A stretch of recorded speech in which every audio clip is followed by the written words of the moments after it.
Assalamualaikum warahmatullahi wabarakatuh. Selamat sore, semoga kita selalu sehat dan tetap semangat belajar serta beraktivitas. Perkenalkan, kami mahasiswa Prodi Manajemen Universitas Pamulang. Kami dari kelompok 1 yang beranggotakan saya Gilang Ramadan Triundoko, saya Gesagio Palapi Marja. Saya Robi Juniansah. Kami akan mempresentasikan tugas kelompok kami yang berjudul Ruang Lingkup Ilmu Ekonomi. Tugas ini sebagai syarat dalam memenuhi tugas kelompok mata kuliah pengantar ilmu ekonomi dengan dosen pengampu Bapak Jamaluddin, Sarjana Ekonomi Islam, Master of Economics of Development, selaku dosen mata kuliah pengantar ilmu ekonomi. Selamat menyaksikan. Pengertian ilmu ekonomi. Ilmu ekonomi adalah suatu ilmu yang di dalamnya mempelajari bagaimana usaha manusia akan bertingkah laku untuk mencukupi segala keperluannya dengan pilihan sumber dayanya yang bersifat sangat terbatas dan tidak sebanding dengan kebutuhannya yang pastinya tidak terbatas. Pengertian ilmu ekonomi menurut para ahli. Menurut Profesor Paul Anthony Samuelson, ilmu ekonomi adalah suatu studi bagaimana orang-orang dan masyarakat membuat pilihan dengan atau tanpa penggunaan uang dengan menggunakan sumber daya yang terbatas, tetapi dapat dipergunakan dalam berbagai cara untuk menghasilkan berbagai jenis barang dan jasa, dan mendistribusikannya untuk keperluan konsumsi dan sekarang dan di masa datang kepada berbagai orang dan golongan masyarakat. Menurut Albert Meyers, ilmu ekonomi yaitu suatu ilmu pengetahuan yang mempersoalkan kebutuhan serta sebagai pemuas akan kebutuhan manusia tersebut. Menurut Adam Smith, ekonomi merupakan suatu penyelidikan yang berkaitan tentang kondisi dan sebab munculnya kekayaan negara. Tokoh tersebut merupakan salah satu tokoh ekonomi dan politik yang mana telah mencetuskan sistem ekonomi kapitalis pada abad ke-18 dan 19 di Eropa Barat. Menurut Aristoteles, ekonomi merupakan suatu cabang ilmu yang bisa digunakan melalui dua jalan, yaitu kemungkinan dipakai dan kemungkinan ditukar. Dengan barang maksudnya adalah bahwa ekonomi memiliki nilai pertukaran dan nilai penggunaan. Dari pernyataan para ahli tersebut, kesimpulannya ialah pengkajian mendalam bidang perekonomian atau perniagaan terkait kegiatan-kegiatan pelaksanaan yang beraktivitas di bidang ekonomi, kegiatan pembelian, kegiatan memproduksi, kegiatan penyaluran yang dilakukan untuk pemenuhan semua yang dibutuhkan dengan sumber keberdayaannya yang tidak banyak ketersediaannya. Masalah-masalah perekonomian. Masalah ini terjadi dikarenakan keterbatasan sumber daya yang ada dan tidak sebanding dengan kebutuhan pelaksanaan ekonomi. Masalah utama perilaku ekonomi yaitu kebutuhan-kebutuhan manusia serta sarana pemuasnya yaitu berupa berbagai jasa maupun berbagai barang. Secara luas, kebutuhan ini dipengaruhi beberapa unsur, diantaranya lingkungan sekitar serta tradisi yang ada. Pengelompokan akan kebutuhan manusia yaitu yang pertama ada kebutuhan basic atau pokok, yaitu kebutuhan yang harus selalu terpenuhi serta sangat mendasar dalam kehidupannya, yaitu kebutuhan akan pakaian, makanan, serta kebutuhan akan tempat tinggal. Kebutuhan pekerjaan, yaitu segala pekerjaan ataupun peralatan yang diperlukan dalam proses penghasilan jasa serta barang. Yang ketiga, kebutuhan kepribadian seseorang, yaitu berupa pengakuan yang diberikan orang lain terhadap diri orang tersebut sebagai contoh, tingkat pendidikan, status sosial, dan lainnya. Masalah-masalah ekonomi terdiri dari masalah ekonomi klasik dan masalah ekonomi modern. Masalah ekonomi klasik terbagi menjadi 3. Yang pertama, masalah produksi, tentang bagaimana cara atau metode atau teknik memproduksi jasa serta barang yang akan dijual. Yang kedua, masalah distribusi, masalah tentang bagaimana caranya supaya barang hasil produksi tersebut bisa diterima oleh pembeli. Yang ketiga yaitu masalah konsumsi. Masalah tentang apakah jasa atau barang yang diproduksi memang dibutuhkan oleh pembeli. Kedua, masalah ekonomi modern. Masalah ekonomi modern ini terbagi menjadi 4. Yang pertama, apa dan berapa. Masalah tentang jenis atau seberapa banyak kuantitas atau jumlah yang akan diproduksi. Yang kedua, bagaimana. Masalah tentang cara atau metode jasa serta barang akan dihasilkan. Yang ketiga, bagaimana sumber daya, kuantitas dan kualitas yang akan memproduksi. Yang keempat, untuk siapa target market dan pangsa pasarnya. Konsep barang ekonomi dan barang bebas.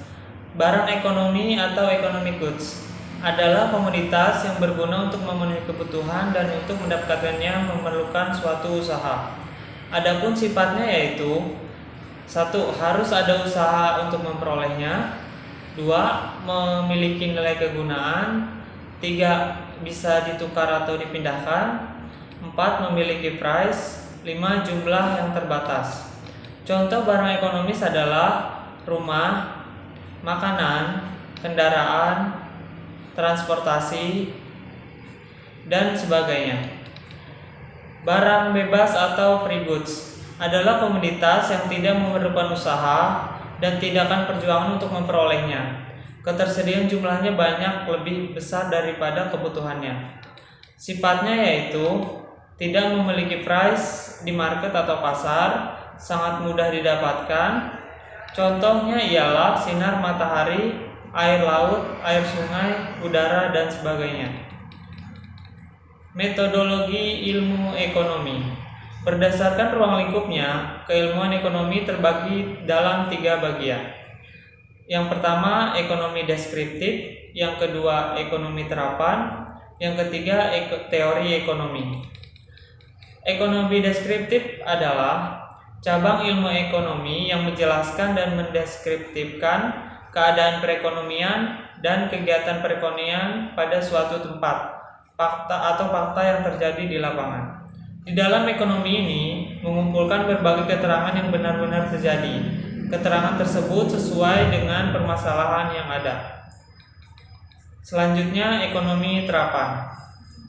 Ialah cabang keilmuan di mana peranannya sebagai penyelesaian dan solusi dari permasalahan ekonomi yang terjadi dalam menggunakan hasil kajian dari ekonomi deskriptif. Selanjutnya, teori ekonomi. Teori ekonomi adalah bagian keilmuan tentang penjelasan penyebab terjadinya sesuatu kegiatan perekonomian. Ekonomi terapan. Ruang lingkup ilmu ekonomi. 1. Ekonomi mikro. Ekonomi mikro adalah keilmuan perniagaan atau perekonomian di mana analisisnya pada kelompok kecil, khusus pada analisa masing-masing rumah tangga pelaku ekonomi.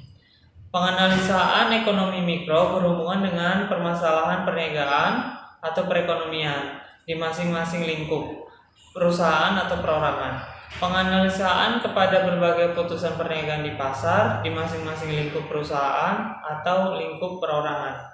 Aspek yang dianalisis di ekonomi mikro. 1.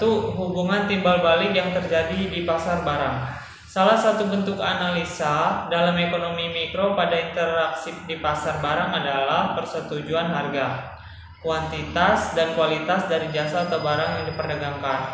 Penganalisaannya mengenai bagaimanakah terjadinya penentuan harga berdasarkan power siapa, permintaan, atau power penawaran. Kedua, sikap produsen dan pembeli.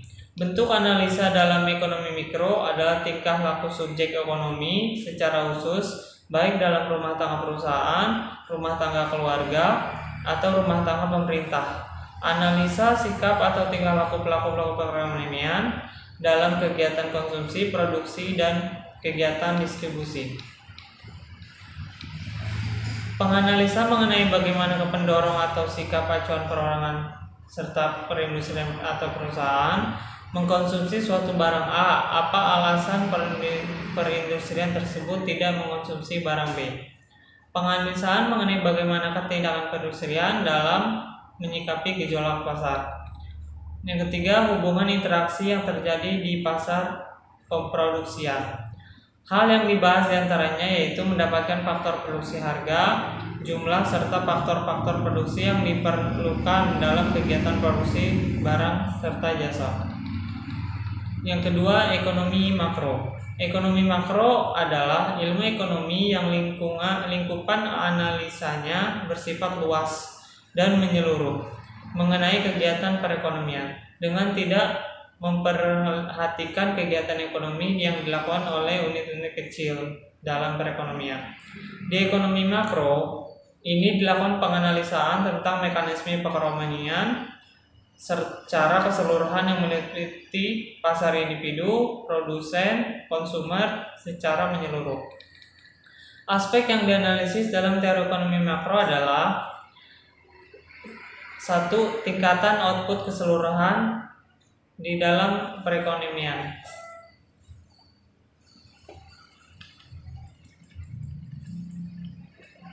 Aspek yang dianalisis dalam teori ekonomi makro antara lain 1. Tingkat output keseluruhan di dalam aktivitas ekonomi yang terdiri dari pengeluaran atau konsumsi rumah tangga, yang kedua pengeluaran pemerintah, yang ketiga ada pengeluaran perusahaan atau investasi, yang keempat ekspor dan impor. Yang kedua pengeluaran keseluruhan atau agregat. Yang ketiga pengangguran, dan yang keempat kenaikan harga yang terjadi terus-menerus atau inflasi. 6. Pelaku ekonomi utama dalam perekonomian. Terdapat 4 pelaku ekonomi, yaitu 1. Rumah tangga konsumsi RTK. Unit ekonomi yang paling sederhana dan paling kecil, RTK merupakan pemilik sekaligus penyedia jasa dan berbagai macam faktor produksi yang ada. Faktor produksi ini digunakan juga oleh perusahaan yang bersangkutan guna menghasilkan barang dan jasa. RTK juga menggunakan barang dan jasa yang dihasilkan untuk memenuhi kebutuhan sendiri.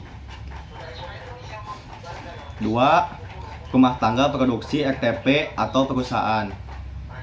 RTP atau perusahaan merupakan suatu organisasi yang didirikan oleh satu atau lebih orang yang bertujuan menghasilkan barang dan jasa yang banyak dibutuhkan oleh masyarakat. Peran RTK dalam perekonomian adalah sebagai produsen yang dapat menghasilkan barang dan jasa, pengguna faktor produksi, dan sebagai agen yang membantu pemerintah dalam menjalankan kegiatan pembangunan.